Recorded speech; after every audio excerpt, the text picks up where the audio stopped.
በጣም እናመሰግናለን ስላየናችሁ ደስ ብሎናል። በቅድሚያ ግን ይቅርታ እንጠይቃለን። ምክንያቱም በዚህ ሳምንት መገኘት ባለመቻላችን ዘወትር ማክሰኞ የምንሰጣችሁ የሳይኮሎጂ የማይንድ ሴት ሀሳቦች ነበሩ። ያንን በዚህ ማክሰኞ ማድረግ አልቻልንም። ከዚህ በኋላ ግን ቀኑ ማክሰኞ በራሱ ለብዙ ሰዎች የሚያመች ስላልሆነ ወደ ቅዳሜ 12 ሰዓት ሁሌም ቅዳሜ 12 ሰዓት እንደዚህ ሶሎ በሆነ የሳይኮሎጂ የማይንድ ሴት ቲፕ ይቀጥላሉ። ቅዳሜ ጠብቁን ሁሌም። ዛሬ ግን ሐሙስ ነው። የተገኘውበት ምክንያት ያለፈውን 4 እስከ 5 ኤፒሶዶች የሰራናቸውን በአጠቃላይ ሀሳቦቹን ሪቪው ለማድረግና መጪ ደግሞ ቀጣይ ምን እንዳሰብን ለመንገር ነው የመጣሁት እና ያንን በዚህ ቪዲዮ መጨረሻ እነግራችኋለሁ በቀጣይ ምን እንደሰራን። ግን በዚህ 5 ተከታታይ ኤፒሶዶች እንግዲህ የተለያዩ ሀሳቦችን አንስተናል። የመጀመሪያው የምታስታውሱት ከሆነ የ10,000 ሰዓት ሀሳብ ነው። ይሄ የ10,000 ሰዓት ልምምድ ያልነው 10,000 ሰዓት the secret of 10,000 hour እንግዲህ በብዙ ሳይኮሎጂስቶችም የሚታወቅ ነገር ቢሆንም ግን ደግሞ እኛ በግል ህይወታችን ብንጠቀምበት በራሴም ብዙ የጠቀመኝ ስለሆነ ነው ያጋራዋችሁ። አንድን ነገር 10,000 ሰዓት በመለማመድ ያ 10,000 ሰዓት የምንለው እንግዲህ 24 ሰዓቱን በሙሉ የሚያካትት እንዳልሆነ ግልጽ ነው። ግን ምንድነው አሁን ዓለም ላይ የተለመደ ሰርኩሌሽን አለ። እሱም የ24 ሰዓት ሩቲን ነው። 8 ሰዓት የሰው ልጅ ይተኛል። 8 ሰዓት ተማሪ ከሆነ ትምህርት ላይ ያሳልፋል፣ ስኩል ስራ ከሆነ ስራ ላይ ያሳልፋል። ቀሪው 8 ሰዓት የት እንደሚገባ አይታወቅም። ስለዚህ ያ 8 ሰዓት የምንጠቀምበት ቀሪውን ከ24 ሰዓት ውስጥ የቀረውን 8 ሰዓት የምንጠቀምበት መንገድ ብዙ ሰዎችን ሊለያየን ስለሚችል ይሄን በራሱ እንደ አንድ ቲፕ እንድትጠቀሙበት ነው። በእርግጥ አሁን ስራ ሲባል 8 ሰዓት ለምንሰራው ስራ 8 ሰዓት ብቻ እንጠቀማለን ማለት አይደለም። ስለ ትራንስፖርቴሽን ስለምናጠፋው ሌሎች ሰዓቶች ሳይገባኝ ቀርቶ አይደለም። ነገር ግን አሁንም ቢሆን ቀሪ በጣም ብዙ ሰዓቶች ስላሉ በእውነት በራሱ 8 ሰዓትስ የሰው ልጅ መተኛት አለበት የሚለው ሀሳብ አከራካሪ ስለሆነ ይሄ የ10,000 ሰዓት ሀሳብ ከዚህ ከ24 ሰዓት ሩቲን ወጥተን 8 ሰዓት ትምህርት ላይ ማዋልን 8 ሰዓት ስራ ላይ ማዋልን መማርና መስራት ለመኖር ግዴታ ቤዚክ የሆኑ ነገሮች ናቸው። ነገር ግን ሰዎች ተምረውና ሰርተው የህይወት ቤዚክ ኒዳቸውን ሊያሟሉ ይችላሉ። ማንም ሰው ግን ተምሮና ሰርቶ ብቻ ደስተኛ ህይወት መኖር ስለማይችል መማሩና መስራቱ እንዳለ ሆኖ ነገር ግን ቀሪዎቹን ሰዓቶች ተጠቅመን በምንወደው ነገር ላይ 10,000 ሰዓት ኢንቨስት አድርገን እውቀታችንን ያለንን ኃይል ኢነርጂ ገንዘብ በሙሉ አውለን በ10,000 ሰዓት ልምምድ የምንፈልገው ነገር እንዴት ማሳካት እንደምንችል አውርተንበታል። የዚህ የዩቲዩብ ፔጅ ቪዲዮ ከቨር ነው፣ ታገኙታላችሁ። እዩት፣ ተመልከቱት። አስተያየታችሁን ኮሜንት ቦክስ ላይ አስቀምጡ።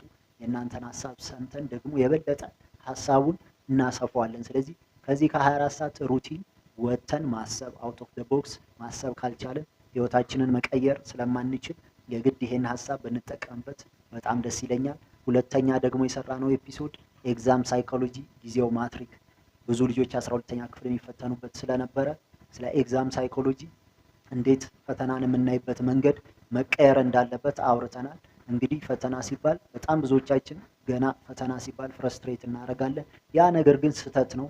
በአንድ ፈተና ራሳችሁን ዲፋይን ማድረግ የለባችሁም። አንድ ፈተና በአጠቃላይ ስለ አንድ ሰው በፍጹም መናገር አይችልም። ግን ፈተናዎች ሁሌም የሚፈትኑት ዝግጅታችንን ነው።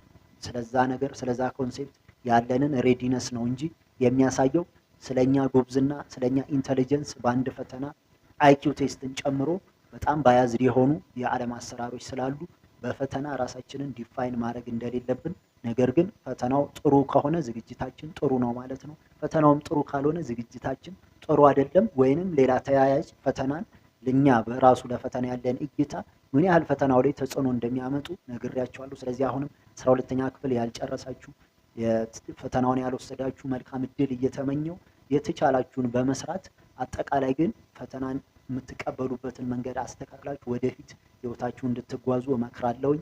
ስለዚህ ሁለተኛ ኤፒሶዳችን ስለ ፈተና ኤግዛም ሳይኮሎጂ ነበር። እሱንም ቪዲዮ እንደዚሁ ስለምታገኙት ተመልከቱት። በሶስተኛ ደረጃ ደግሞ ቀኑ የሰራንበት ሰኔ 30 ስለነበር ሰኔ 30ን አስመልክቶ እንግዲህ በጣም ብዙ ሀሳቦች አንስተናል። ለብዙዎቻችን ሚሞሪ የሆነ ቀን ስለሆነ በመጥፎም በጥሩም ግን ይሄ አሁንም የሰኔ 30 እና ውጤት ላይ ያለን ትኩረት የተዛባ እይታ ስለሆነ ውጤቶች በራሳቸው የሚያመጡብን ከፍተኛ ጫና አለ። ውጤት የሚገኘው በፕሮሰስ ነው።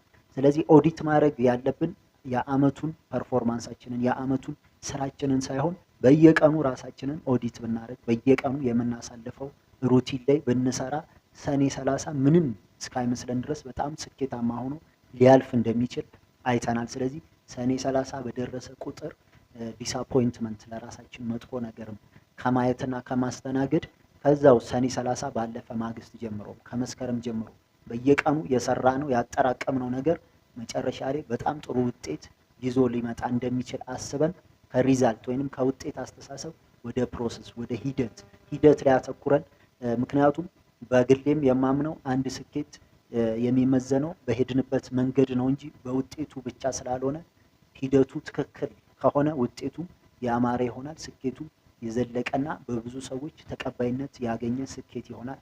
ስለዚህ ስለ ስኬት ስናስብ ሁሌ ስለ ሂደቱ እናስብ። ሂደቱን እያረግነው ቢያልፍና ያ ነገር ባይመጣ በራሱ ችግር የለውም። ምክንያቱም ሁሌም ስለ መጨረሻው ፖይንት ሳይሆን በየቀኑ ስለምንሄድበት መንገድ ስለሆነ ጀጅ የምንደረገው ማለት ነው። በዛ መንገድ አይተነዋል። ከዛ በኋላ እንግዲህ ከዚህ ከኦንላይን ጆብ ጋር በተያያዘ ስለ ኮንቴንት ክሬሽን አውርተናል። ስለ ይዘት ፈጠራ አውርተናል።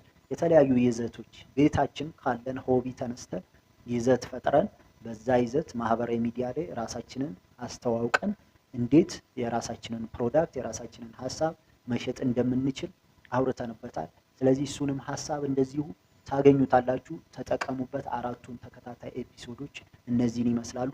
መጨረሻ ላስት ዊክ ባለፈው ሳምንት ማክሰኞ ላይ የሰራ ነው ሂል የተሰኘ ሳይኮሎጂካል ትሪለር ፊልም ወስደን ይሄ ሳይኮሎጂካል ትሪለር ፊልም እንግዲህ ስለተለያዩ ሀሳቦች ያወራል። ግን በተለይ ደግሞ ይሄ መረን ወይንም ገደብ የሌለው ነፃነት በራሱ ምን ያህል ዓለማችን ላይ ችግር ሊፈጠር እንደሚችል ነፃነት በራሱ ቃሉ ፖዚቲቭ ቢመስልም ግን ትልቅ ችግር ሊያመጣ የሚችል እውነት ሁሉም ሰው ነፃነት ያስፈልገዋል። ለራሳችንስ ነፃነት መስጠታችን አግባብ ነው ወይ ብለን አንስተናል። ምክንያቱም በራሱ ነፃነት የሞላበት ዓለም ለቫዮለንስ እና ለብዙ ችግሮች የተዳረገ ስለሆነ ነፃነትን የምናይበት አንግል በመንፈሳዊ እይታ ቢሆን በትእዛዛቶች በህጎች ፈጣሪ እንዳዘዘን ስለሆነ የምንኖረው ስንኖር ደግሞ ዓለም ላይ የተለያዩ ህጎች በዛ ህጎች ውስጥ ባይንድ መሆን ስላለብን በተለይ ደግሞ ልጆች ስናሳድግ የምንሰጠው መረን የለቀቀ ነፃነት እንዴት ለሱስ ለጥቃት ለቫዮለንስ ሊያጋልጥ እንደሚችል የሚያሳይ በጣም ቆንጆ ፊልም ነው።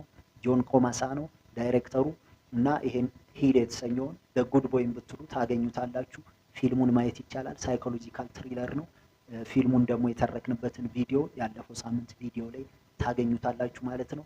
ነገር ግን ከዚህ በኋላ ይሄ ሶሎ ፖድካስት በራሴ የምሰጣችሁ ሳይኮሎጂካል ቲፕ እንዳለ ሆኖ በትልቅ ፖድካስት ኮንቴንት መምጣት አይቀርም እና ከቲሞች ጋር ሆኜ አጠቃላይ ከኔ ጓደኞች ጋር በኢንጂነሪንግ ሀሳብ በአርክቴክቸር በሶፍትዌር ዴቨሎፕመንት እንዲሁም ደግሞ በማይንድ ሴት በቢዝነስ በማህበራዊ ሁኔታዎች አጠቃላይ ሰፊ የሆነ ኢንተርቴይንመንትም እንደዚሁም ደግሞ ቁም ነገር ያለው ይዘን እንመጣለን። ጠብቁን፣ ሰብስክራይብ አድርጉን እና ጀስት ሰብስክራይብ ብቻ ሳይሆን ሀሳባችሁን ኮሜንት ቦክስ ላይ አስቀምጡልን። ምክንያቱም ከእናንተ ሀሳብ ተነስተን ስለምንሰራ ማለት ነው። እስካሁን ከኔ ጋር ለነበራችሁ በጣም በግሌ አመሰግናለሁኝ። ላበረታታችሁኝ እግዚአብሔር ይስጥልኝ።